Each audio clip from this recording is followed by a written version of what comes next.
I was in our introductory look at Ecclesiastes last Sunday evening trying to point out that this is a book which is addressed particularly to secular man, to man living under the sun, as Ecclesiastes phrase, repeated some 28 times in its fairly short compass, expresses this whole particular concept.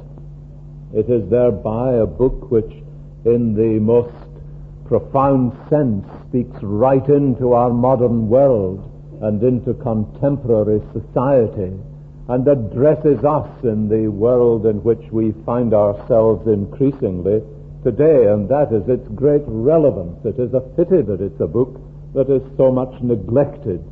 It is one that is immensely valuable and immensely important if you understand the point from which the writer speaks in our own generation. He is addressing the kind of man who said to me in South Africa at a businessman's lunch afterwards, "So far as I am concerned," he said, "the world of things is all there is, and this life is all I know. The world of things is all there is, and this life is all I know." Now that's the language of secular man. That's the language of man living under the sun. And Ecclesiastes, the preacher, as I was suggesting the word means, although he is in no sense an ecclesiastical figure, quite the reverse, but he has been called the teacher or the philosopher by some, or even the professor, but best of all, I think, is the thinker, because Ecclesiastes pins such a man against the wall, as it were, and forces him to think through the implications of his position. This is one of the significances of Ecclesiastes' book. It is that he is taking man who is living in a one-dimensional world, and he forces him to think through to their logical conclusion the premises on which he lives, the foundation of his life, and he seems to take him, and without any possibility of the man escaping, he thinks through with him precisely where the foundations of his life are going to lead him. Part of the problem with modern man, of course, is that he thinks so little about the great issues of life.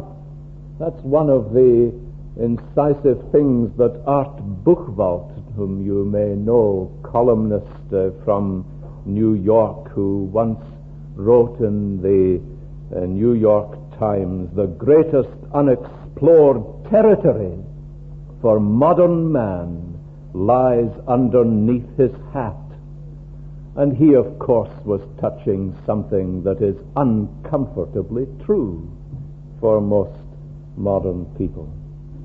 And the questions that Ecclesiastes forces us to ask are penetrating and disturbing questions, the really important questions about life, which, as I was suggesting last Sunday evening, do not begin with the word how, which is the sort of question modern man is obsessed with.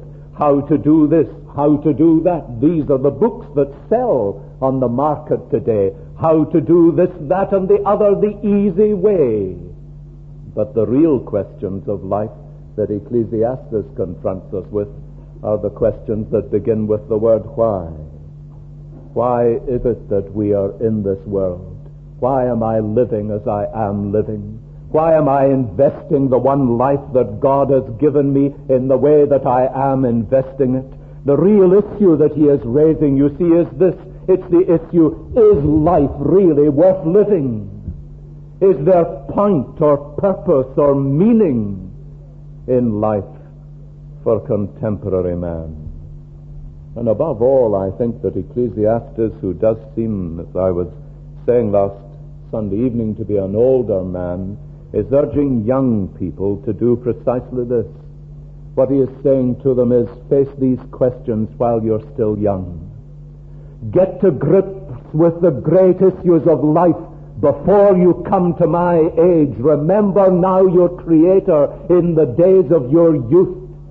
And these are the issues that he is urging young people, younger than himself, to face. Think through, he says, some of the great issues, the avenues that you are tempted to go down. Explore the cul-de-sacs that you are turning into before you find that they lead nowhere. Ecclesiastes urges us to be honest in thinking through the implications of the way we are living. Now, what he is doing as he comes again and again to his conclusion that he finds little meaning in life under the sun is not leading us to moroseness or melancholia or to despair. What he is doing is forcing us to face the futility and emptiness of living in one dimension. He is insisting that secular man will see the futility of his life as he has excluded God from it. And his purpose, therefore, far from leading us to despair, as we would begin to see at the end of chapter 2 this evening, is to lead us to God. That's the aim that he has in view. He is saying with John Newton, fading is the worldling's pleasure, all his boasted pomp and show, solid joys and lasting treasure, none but Zion's children know.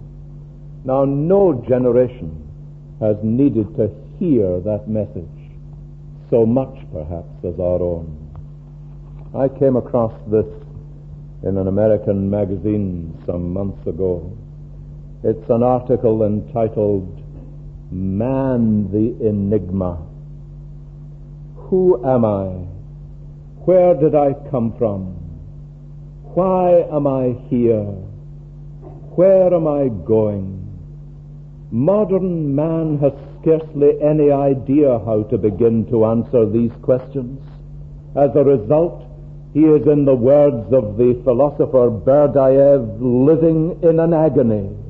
Having given up faith in God, it is the genius of our generation that we are fast giving up faith in man as well. Among intellectuals, this present predicament has led many to despair.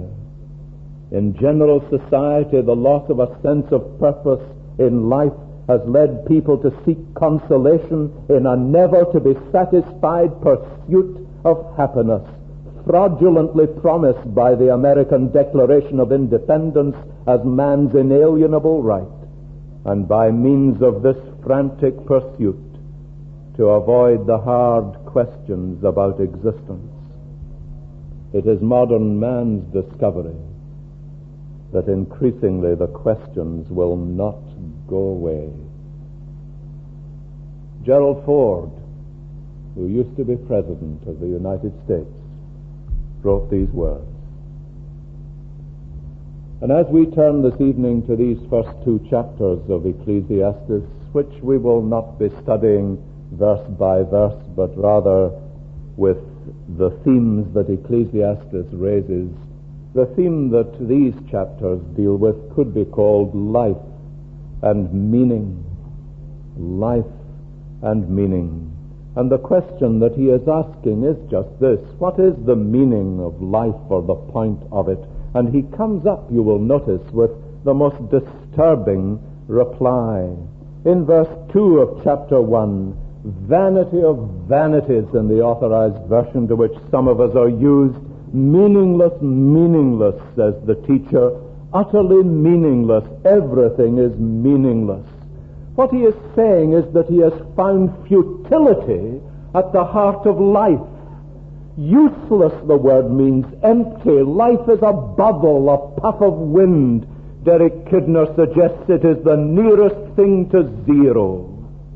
Now, what he is saying is, you see, that as he has lived life to the full, and we will come to see in a moment how truly he has done that, he has found wherever he has sought satisfaction the opposite. Wherever he has thought that he would find life, he has found emptiness. And he comes back to the crossroads of life again, crying out, emptiness, futility, vanity, meaninglessness. There is no sense of purpose that he has found. Now, there are innumerable modern examples of that kind of conclusion. I have read to you before, I'm sure, the words that I found once written in a school magazine by a girl of 14. The poem is headed Life, if poem we may call it. And it says, life is eating and drinking, sleeping and waking, loving and leaving, laughing and crying, sickening and dying. That's what it's all about. And that's what Ecclesiastes is forcing us to see. So many in our modern world are experiencing. But it's of great importance to see that this verdict of the preacher is upon life in a certain sense. I pointed out as we were reading that the phrase under the sun recurs again and again in Ecclesiastes, and what he is addressing is life as it is lived, locked into the secular system by a limitation of both space and time. The limitation of space is described in that recurring phrase, under the sun. He has a limited horizon. It is life as it is visible and tangible and audible. It is only life in its material sense that he sees. And the limitation of time is described by his frequent reference to the few days of their life. The classic example of it in chapter 6, verse 12. Who knows what is good for a man in life during the few and meaningless days he passes through like a shadow? And again in Ecclesiastes, this awareness of the brevity and uncertainty of life begins to haunt him. Now, these two limitations are the limitations of the secular humanist. What you can observe and how long you live. And that's life in one dimension. And it produces this wistful sense of an emptiness from which so many people run away. Someone was saying recently in a conference that I attended in America that one of the great reasons for the pace of life in the United States today is that people are insisting on running away from facing reality. They live in a plastic world of unreality. There is a measure of truth, at least in that the reason that so many people live life at such a pace is that they are afraid to face the real issues and ask the profound questions and turn round and stop long enough to examine themselves and ask, where am I really going? What am I really living for? And he described how he had spoken to a man and said to him, what is it that you are working at? And he told him, why do you work at that job? Well, I need to get money. He said, why do you need to get money? Well, you need to live, he said. Why do you need to live? He said, don't ask me that question.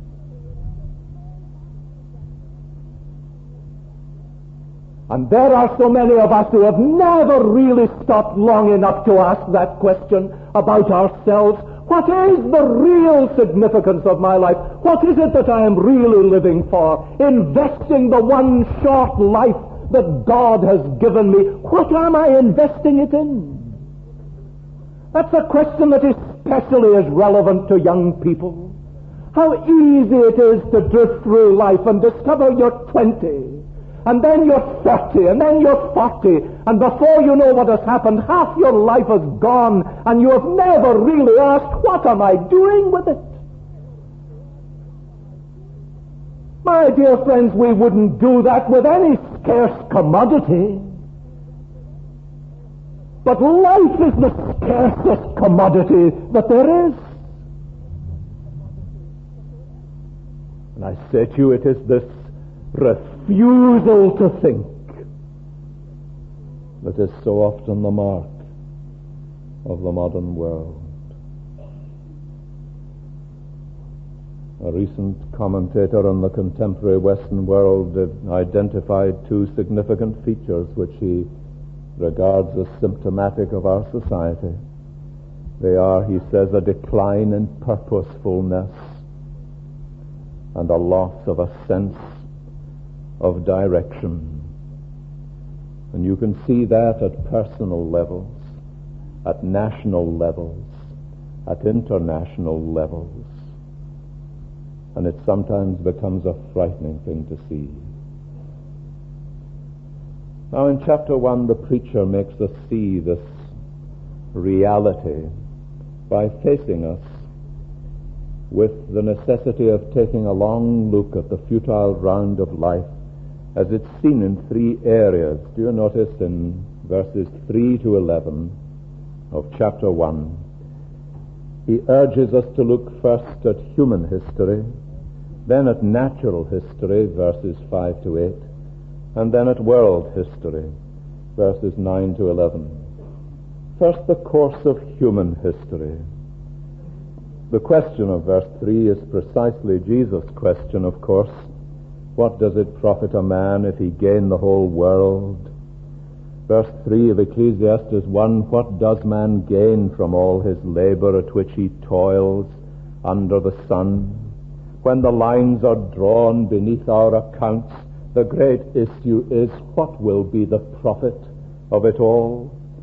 Well, people will say, you know the kind of thing that people will often say, well, I know that I'm not doing a great deal, but I hope to leave the world a little better than I found it. I've lost count of the people who have said to me that that was the great purpose of their life. Now it says, Ecclesiastes, face the facts. Look at the coming and going of the generations.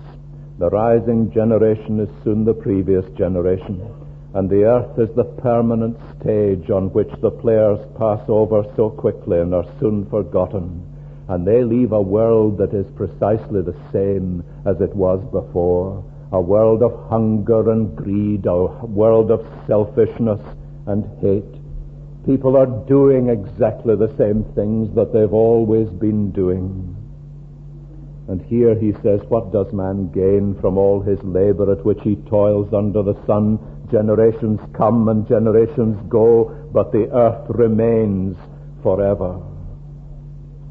In that same address, Gerald Ford, he was actually speaking at the commencement of Gordon Conwell's seminary, said, a man can hold high office, command great powers, be hailed as the leader of the world, but when his time is over, the world is adept at forgetting him.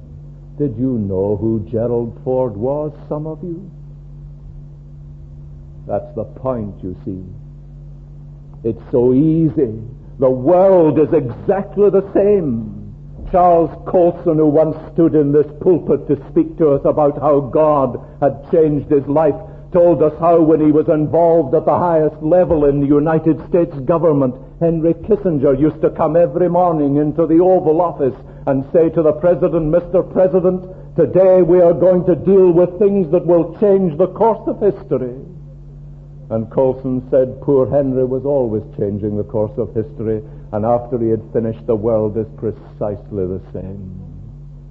Generations rise and generations go away, and the whole course of human history is that it remains the same. The course of natural history is the second place that the writer turns our attention to in verse 5. Do you notice the natural phenomena of sun and wind and water provide a picture of the same thing? The sun rises and the sun sets and hurries back to where it rises. Now you may think his astronomy is not too modern, but he is using picturesque language to describe how the sun comes up and the sun goes down. When I was a youngster, there was a song that people used to sing, the sun comes up and the sun goes down, life gets tedious, don't it? You will not have remembered that song, I'm sure, but that's the philosophy that Ecclesiastes is pointing to. The sun comes up, the sun goes down, life goes on. Now look how he sees the natural world bearing witness to this. The wind blows to the south and turns to the north. Round and round it goes, ever returning on its course. All streams flow into the sea, yet the sea is never full. He's speaking about the scientific process of evaporation, of course.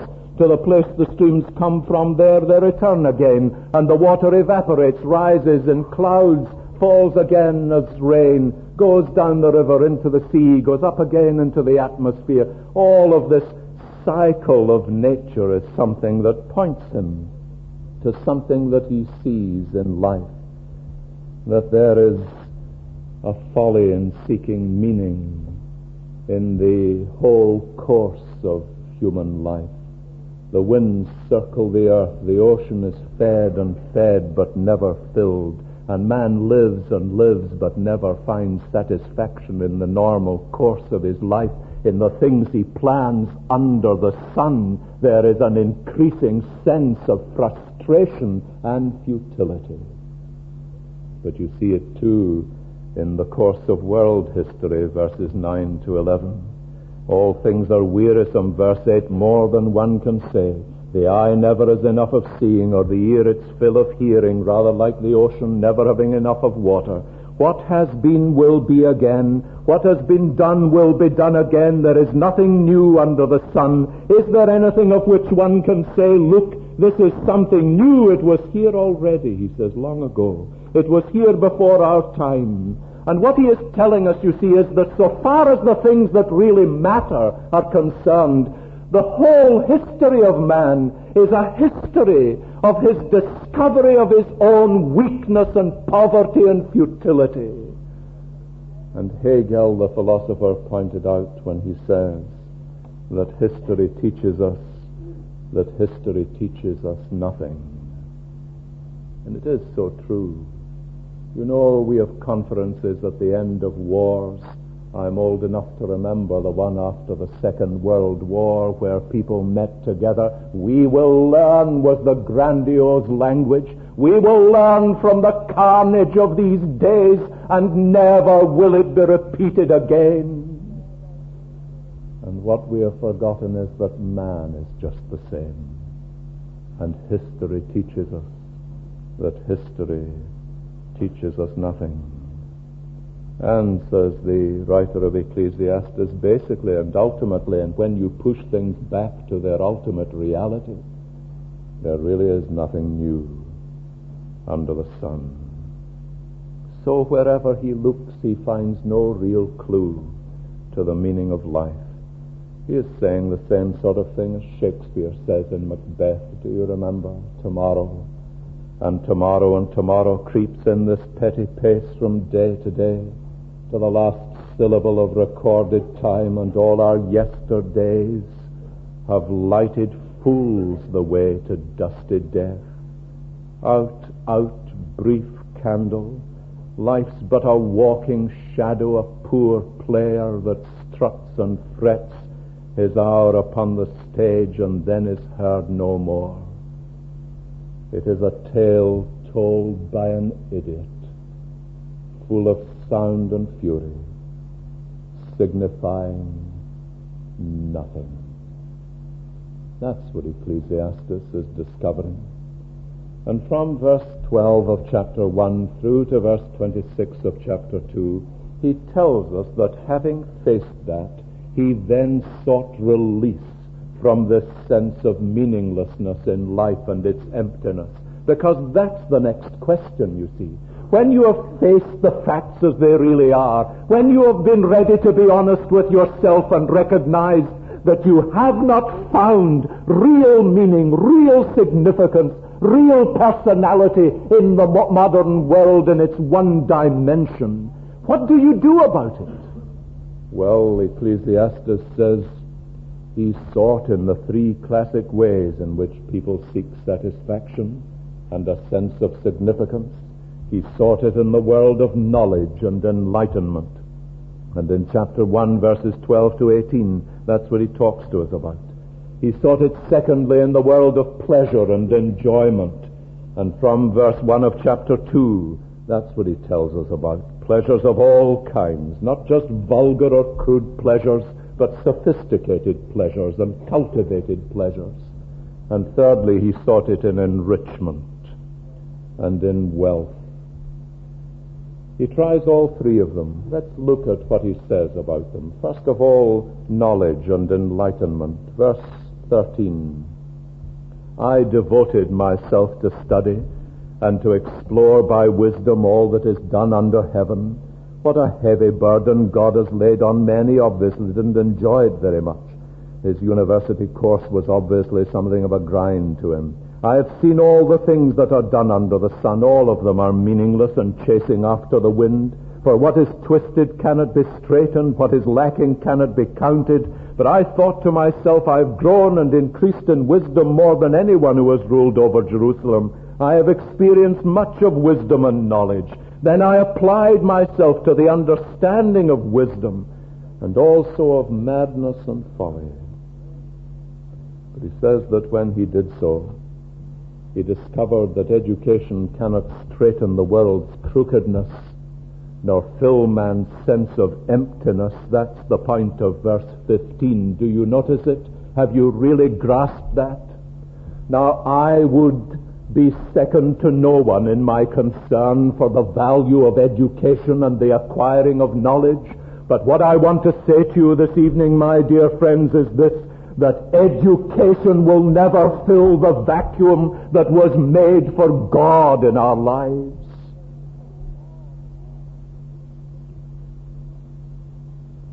It's very significant that Ecclesiastes tells us that he sought all kinds of knowledge, all kinds of wisdom, and discovered that ultimately what he was seeking evaded him, and what he was longing to discover he found was not there. And he found that the educated man was just as unhappy as the uneducated man, and had just as many problems. And I want to tell you this evening, that's my experience. Education does not solve the ultimate problems or deal with the ultimate needs of the human heart. And Ecclesiastes found it so. I suppose what he was really discovering, you see, was that ultimate truth was always evading him, because its secret is not in research, but in revelation. You grasp that important truth, that the secret of ultimate truth is not in research, but in revelation. And it's the truth that God reveals supremely in Christ which makes the use of other knowledge become godly wisdom and true enlightenment. He tried enjoyment, secondly, and pleasure in all its different forms.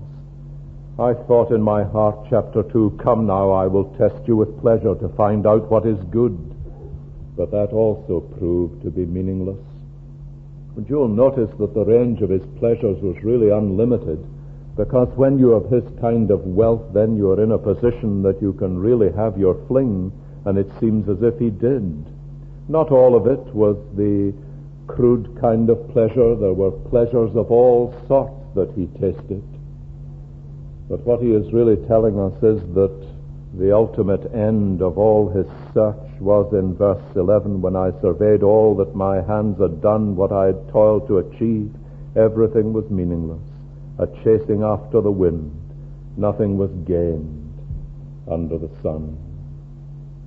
Very interesting thing, I think, that in verse 2 he tells us that he had even tried comedy. Laughter, I said, is foolish, and what does pleasure accomplish? Very significant thing. I wonder if you know that in the entertainment world the highest suicide rate is amongst comedians. That's a comment on what Ecclesiastes is saying in verse 2 of chapter 2. Thirdly, he tried riches and wealth. And from verse 9, he is probably speaking about his vast building and commercial program referred to earlier in verse 4. His financial enterprises were many, and he determined to do something which would stagger the world. Some have suggested that the name of Ecclesiastes is really Solomon, and if that is so, then certainly Solomon did build houses and projects and planted vineyards and made gardens and parks and reservoirs to water groves of flourishing trees. But in the end, he was disillusioned.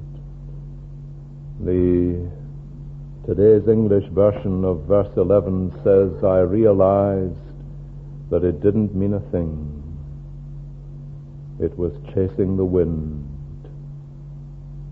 I've seen men who lived for this kind of thing, coming within sight of the end of their days and discovering the appalling disillusionment that they've been chasing the wind. And it's a tragic, sad, sad sight. But you see, we live in a world that presses people to seek their satisfaction and their goal in that kind of life.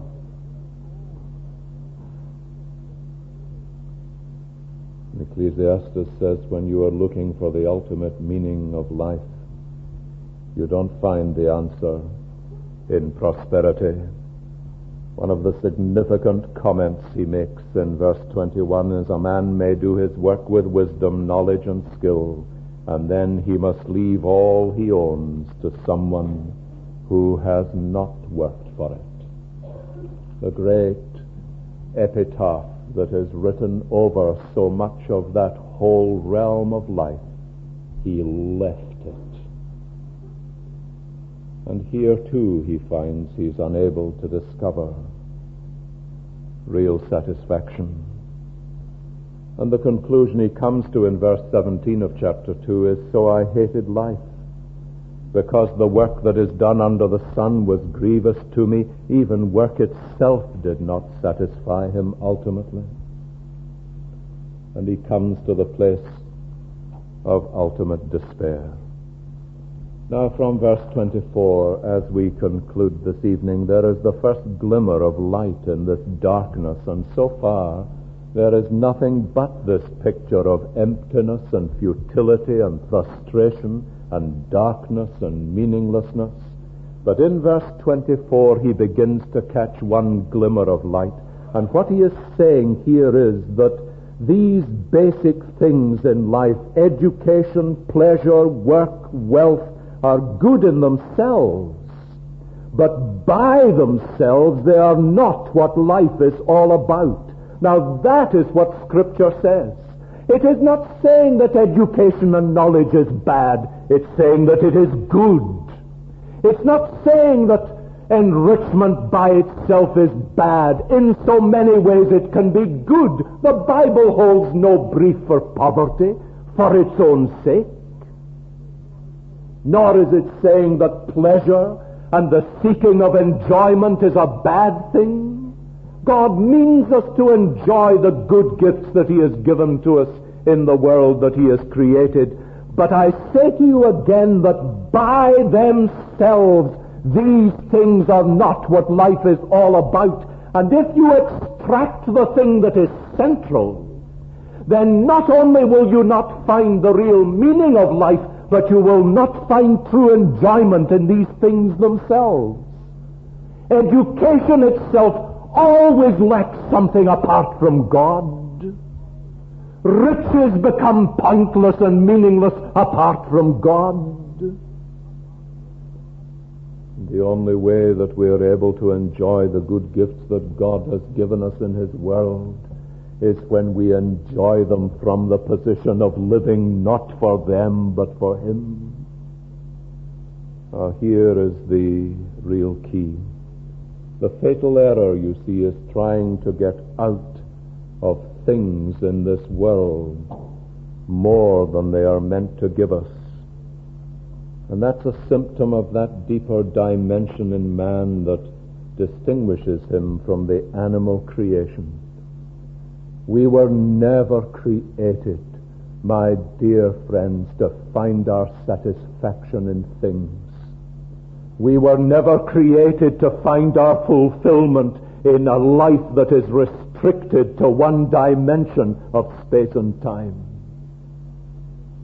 What then is the key to the right use of these things? Because that's what he's speaking about from verse 24. There are two basic things he is to say. First is this: recognize that these things come from the hand of God. Verse 24, a man can do nothing better than eat and drink and find satisfaction in his work. This too I see is from the hand of God, for without him who can eat or find enjoyment? Now he says, here is the point, you see, the point that man has missed when he is living in one dimension. It is only because of God that we can eat or drink or find enjoyment. The very strength that we have to go into the world to seek it is given to us by God. And if we prostitute the gifts of God, we shall be left in ashes. And that applies to every gift of God. And the way to prostitute them is to try to exclude God from their use.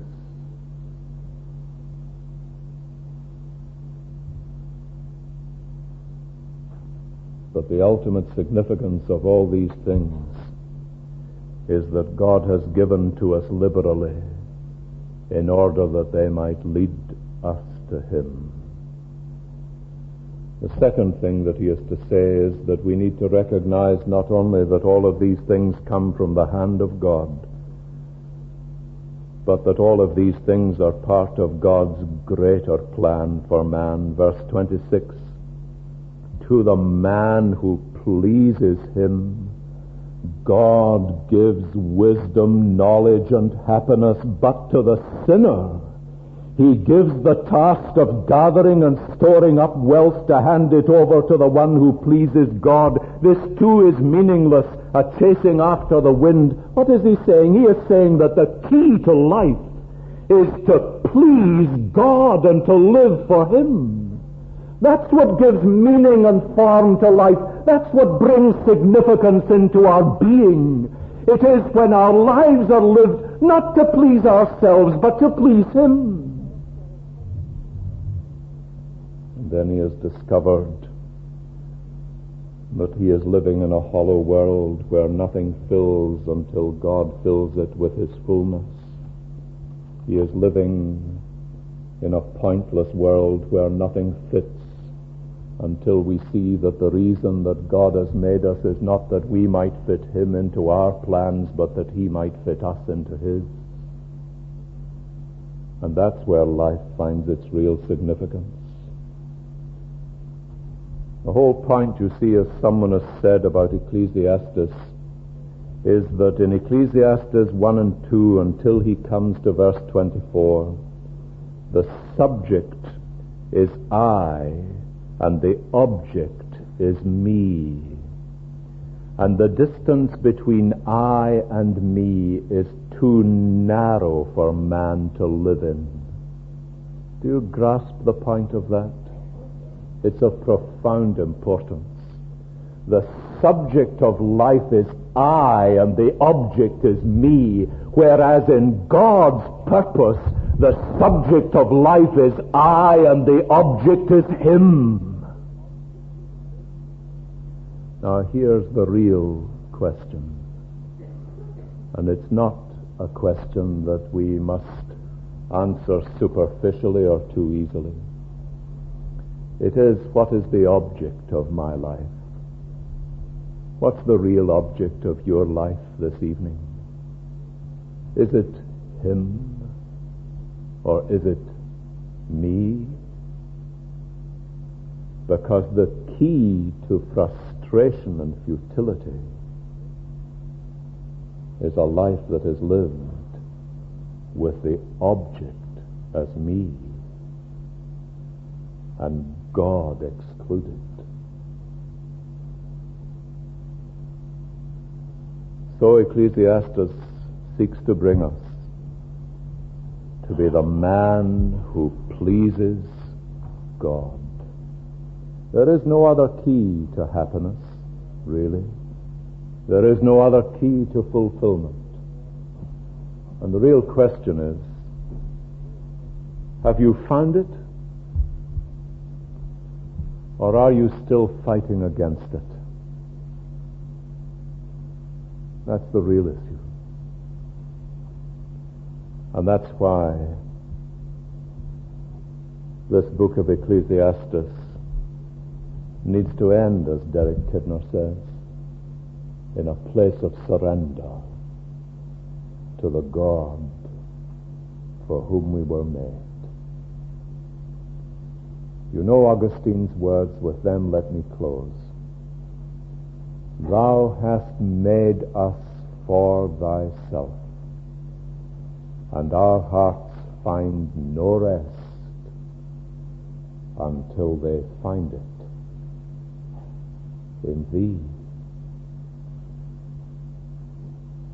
And I can guarantee you that that's true. Let's pray together.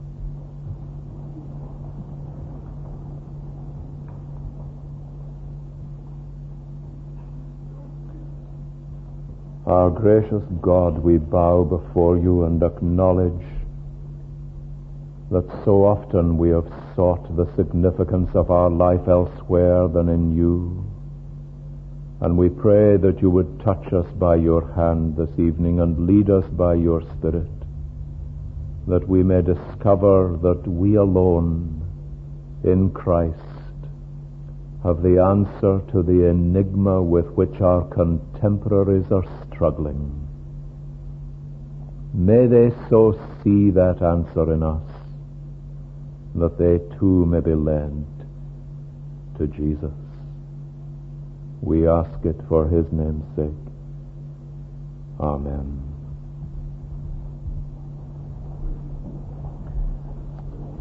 We sing as our closing hymn this evening, a hymn that may not be too familiar to you. It's number 754. We sing it to the tune 726. Leave God to order all thy ways, and hope in him whate'er betide. Hymn 754, the tune 726.